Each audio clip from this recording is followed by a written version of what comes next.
don't get wet. You couldn't go to the toilet. Especially that greenhouse. Yeah, get our apples. Always about your stomach. At the start of this year, we decided to let the kids have a say in making changes around the school. After a group of them had met all year, they applied for funding for their ideas and were granted $30,000 to put their ideas into practice. For many of these kids, it was the first time adults had taken them seriously. Most of us had never been involved in supplementary grants before, and we just looked at all the people involved and said, why not the kids? The fence. Yeah. And you just put a wire there so you'll be able to walk through, and also the ivy will just be able to grow over and around. We formed a committee by pulling names from a hat, and the kids met regularly to develop their ideas. Oh, just show me there what you mean. As we worked together, the kids grew to trust each other, and in the process, we realised that they had strong feelings about their school and about what makes a good teacher. He used to call us names and that, and, you know, he was an alright teacher, he was a pretty good teacher, but, you know, he just thought he was great. Listen to what the kids are saying, and you've got to enjoy working with the kids. You should be patient, considerate, because you've got to listen to what the children say. Everybody who went to go in, they just put their names into a box, and the teacher pulled it out 6 names. From each grade, grade 5 and 6. 5 and 6. And we were just the people that got picked out. We're the lucky ones. Some kids, well, they think we're special to the teachers and that. And I think we're real pets to them and that. That's why we got picked out and that. And, you know, we just can't help that, you know, that we got picked out.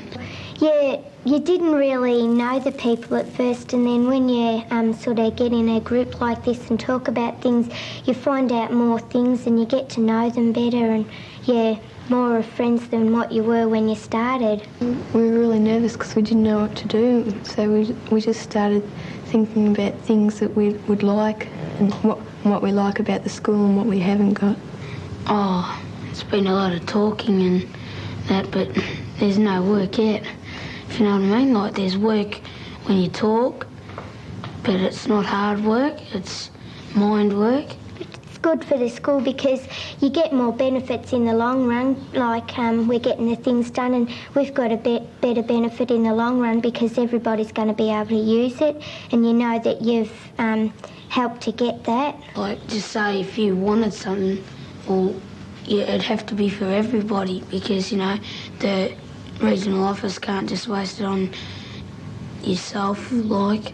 In other years and that and before we started this committee, we thought that we don't really do much around the school, you know, we don't feel as if we've helped do things around the school, but now that we've achieved things and that, we think that, oh, that's good because we have done something to help the school. We sort of got closer and a lot friendlier because we came and talked to each other about things that we wanted. I didn't consider boys as a friend, only girls, but now it seems more like they're friends. I always thought boys were better friends than girls, and, you know, and get good friends with the girls on there. Like now Brendan's sort of my friend, and so is Richard and other people that are in the group. Remember I changed, got to know more people. That's how I've changed, you know. More brighter things and that. Like all of us, we've got more brighter things in our head and that. You know, we think up things and that. That's how you change, really. Well, I can see the changes through the changes in myself. Because I was really, really, really tense at the very beginning and talked too much and controlled too much. Probably still do, but I'm aware of it now.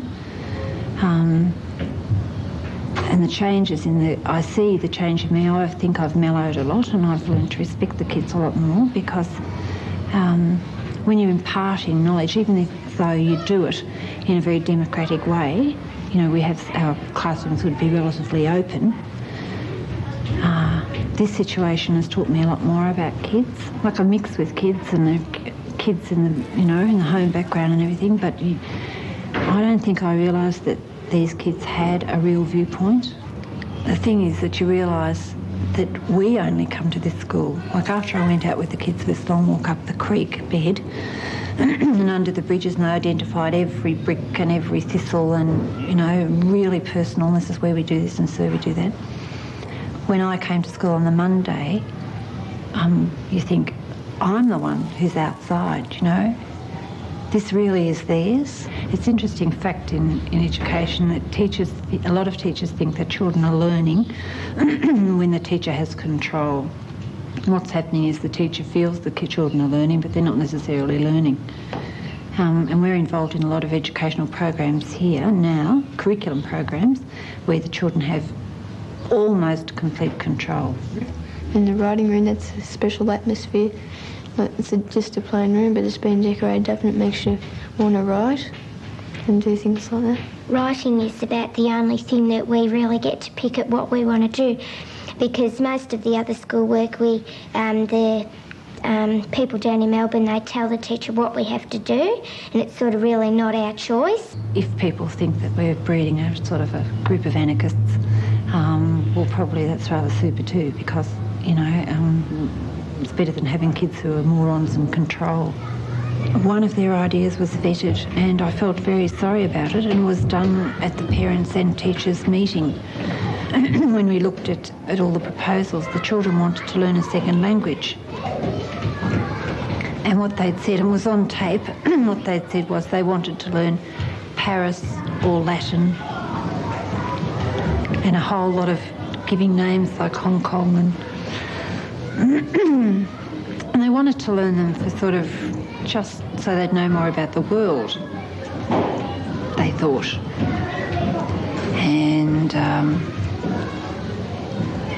sort of before I knew it had happened, it was poo-hooed, and I think it was sort of thrown out. It was thrown out in a big meeting because it didn't sound right, because the kids appeared to be showing their ignorance by saying Paris instead of French. Some of the things were our suggestions, which I think was good, because if it was just all the suggestions that, say, teachers put in, well, it wouldn't be a benefit for us, really, because we wouldn't have got anywhere. But it's good because we got some of our suggestions in, which makes us feel happy, and that the committee might keep going. So kids aren't the problem. It's really interesting. Kids are not the problem in all of this. It's the teachers.